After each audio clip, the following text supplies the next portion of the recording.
guys, it's Kathleen. And obviously, guys, there's no cross stitch in this video, so if you're not interested in this, feel free to move on. This is the current rug that I'm working on right now. It is a Spruce Ridge Studios Chris Miller piece based on artwork by Lori Brecklin. This is the linen. All the patterns are drawn using a Sharpie, and so you can see, hopefully, I'm sorry my lighting isn't great, you can kind of see the drawn part of the pattern here that I haven't hooked yet. It's just done with a Sharpie. Anyway, and then all of, or the majority of Chris Miller's patterns come with this great little label, which will usually have a picture of Lori Breschlin's original piece of artwork. And this is just a very small picture of the original piece of artwork. The witch that I showed in my video yesterday, same deal, drawn by Chris Miller based on Lori's artwork, painting, I believe they're paintings. And then I have a tendency to really love her coloration, and so I'll a lot of times do things pretty much as they've been done in the original painting. This one is a little bit, I'm doing it just a little bit different, a little bit off of these colors, but in general, these are kind of my base color. Okay, so that's what we start with, is a piece of linen with something, some picture, something drawn on it with a Sharpie. I am using a Townsend frame that looks kind of like this. Let me tip this. Hopefully I don't make you all dizzy. These are gripper strips. Let me pull this away. I have covered these with press and seal. Just because they are very, and you can see this really needs to be cleaned out. These gripper strips, oh sorry, can you see that? Yeah. They're super sharp, and I have a tendency to get holes in my clothes wherever I touch the grippers, or to cut myself, and I've literally come away bloodied. The frame can be adjusted up or down. It swivels 360 degrees, or it can be locked in place to not swivel. When we rug hook, I use the swivel, and then the tilt of the top of the frame can tilt at varying angles. So the linen just grips, and I apologize for the dogs barking, just grips around the outside edges of the frame. Okay, so the next piece of the pie is the hook, and this is, I believe this is called a Ritchie hook, and these are no longer made, and hooks come in, just like for everything else, they come in all different shapes and sizes, and a lot of people, and in fact I would say most people, use a shorter, stubbier hook that's fatter, and they tend to like those better. That does not work as well for me. For some reason, I started out using a cheap version of this hook and got attached to it, and so when I found out that these hooks were no longer going to be made, I bought every single one that she had at the rug hooking store, and I think I have 3 or 4 in this, this size. Typically it's a wooden handle, and then the shank down here comes in varying sizes depending on what you're hooking with. If you're doing a primitive, which is what this rug is, it's a wider cut, and an 8 usually, which is a 1/4 inch strip of wool. This is a roughly 1/4 inch strip of wool. This is a good size for that. I have a skinnier one with a skinnier shank for smaller sizes when I hook more rugs that have more delicate details in them. We all know as crafters that everybody sort of has their thing, and I panic when I can't find this hook, if I drop it, or the dog has gotten a hold of it a couple times, because I can use another hook to hook, but I am not happy. So this is my favorite hook, but there's tons of hooks, and they range in price, like $6 up to maybe $50 or $60, and I think this one was maybe $40, $48, something in that range. So anyway, that's my hook. My hook, my linen. The other thing I failed to mention is that rugs can also be drawn on burlap and monk's cloth, and but linen. And I learned to hook on monk's cloth. It's cheaper than linen. So it's this is probably one of the easiest things in the world to do. But the basic idea behind rug hooking is, I think, about 1,000 times easier than cross stitch. So here's what you do. And I'm right-handed, so I'm going to show you everything from a right-handed perspective. This is my background color. One of the fun things about wool is, okay, and I should probably show you. Sorry, let me show you what wool looks like before it's cut into strips. But wool comes, this is a piece, this was a yard piece of wool that I then cut. This is my background. Birch bark is the name of this color. This has been hand dyed by the owner of our local rug hooking store and my good friend Janice Lee, and she is an expert.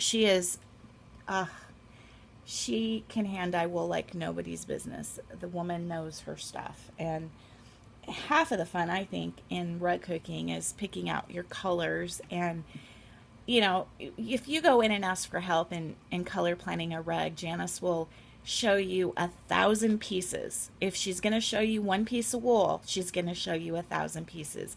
If you say, well, I think I want a tan background, she'll say, okay, well, how about birch bark? And she'll throw that down. And what do you think about that? Kind of like a floss toss, but a wool toss. And you'll say, oh yeah, that's perfect. That's nice. But wait a minute. What about whole wheat toast? Maybe we should look at that. And you'll go through 10 different, hand-dyed pieces of wool, and sometimes it's overwhelming, but it's a lot of fun. So wool comes either in fat quarters or in yard pieces, and since this was my background, this actually was a yard piece of wool, and then we cut it down or snip it and then rip.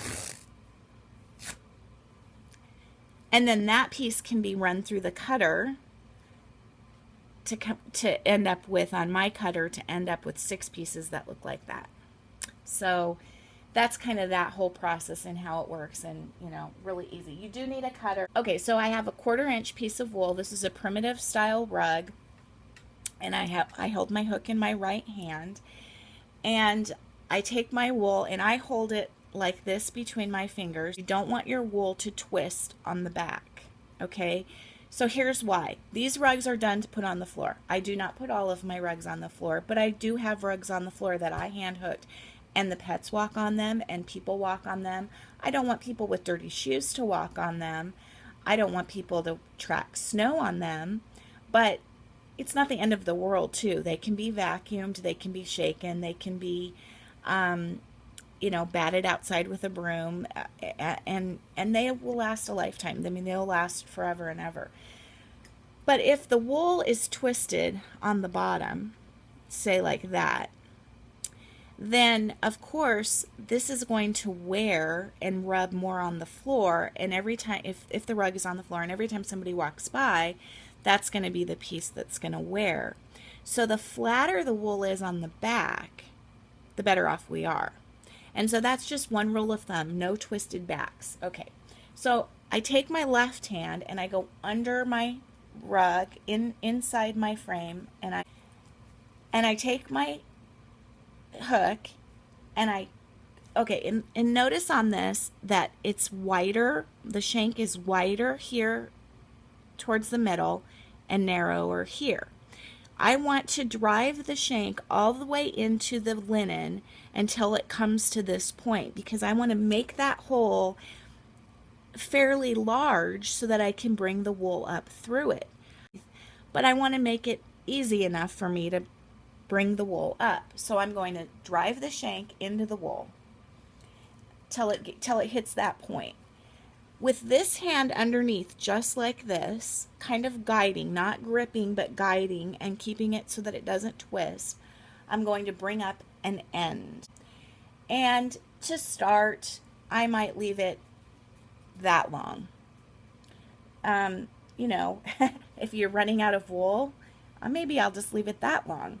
And then I'm going to skip, and I realize you probably can't see the individual holes, but I'm going to skip one, maybe 2 holes, depending. And I'm going to go into the next hole in that row, and I'm going to grab my wool underneath and bring up a loop. And there's our first loop. I'm going to skip 1, maybe 2 loops.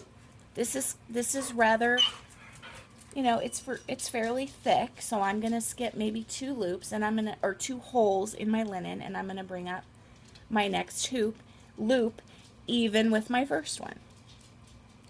Now I feel like that loop, I'm going to look at it from here, is sort of getting pushed forward a little bit. So that means that they're a little bit too close together. This isn't a problem, but now I'm going to skip 3 holes because I don't want my loops to be crowded. And I'm going to bring up another loop. And I'm going to just go on that way, and each time I'm going to make a decision. Do I want to skip 1 loop or 1 hole, or do I want to skip 2? Maybe I want to skip 3. Probably not more than 3. You really don't need to. If you skip more than 3, let's skip 1, 2, 3, 4, then I have a gap, as you can see, in between my loops. Well, that's not right. Okay, so I messed up. So I was, you know, sitting at Friday afternoon rug hooking, and I'm chatting away, not paying attention, and suddenly I get this. Well, that's ugly. All I'm going to do from underneath with my left hand is pull that loop out. I'm going to back up a couple of holes and pull up a good loop. And there you can see, good loop. If I decide now, so now we don't want that there. That's ugly. That doesn't go there. That's not how it goes. Instead, and so now I've pulled out and I've left these gigantuous holes in my linen. Is that ruined? Not at all. Take my hook, run it along the linen, and the holes go back the way they were.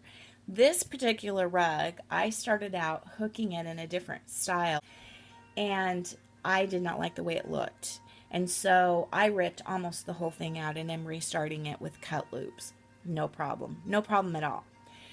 But I really do want this background piece in here. I want it next to Mo, or Bird, whatever he happens to be over here. I want to outline him with this first row of background.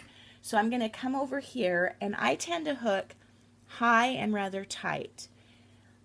Technically, I should tell you that you would skip 1 hole in between every row. I actually have a tendency to only skip 1 thread. I like the way that looks. It does get a little tight, and I do get yelled at sometimes by teachers, but it's how I've hooked probably 150 rugs, and you know, can't teach an old dog new tricks. So I'm going to come over here, and I realize my hand is blocking the view, but I'm just going to hook along Mr. Crow here, my row, and what I'm attempting to do here is I'm attempting to hook my background, this tan color. I'm going to just hook along, and I'm going to try to make sure that my loops are the same height as the loops of the crow, right? Because I don't want them to be taller or shorter.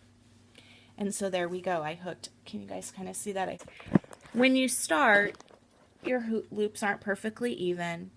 And that's kind of the big thing that you learn, and that just takes practice. You know, and everybody has their own style. Some people are more even than others. Some people are less even than others. I'm sorry about the dogs barking. Just to really quick show you I do need to really quickly show you an end.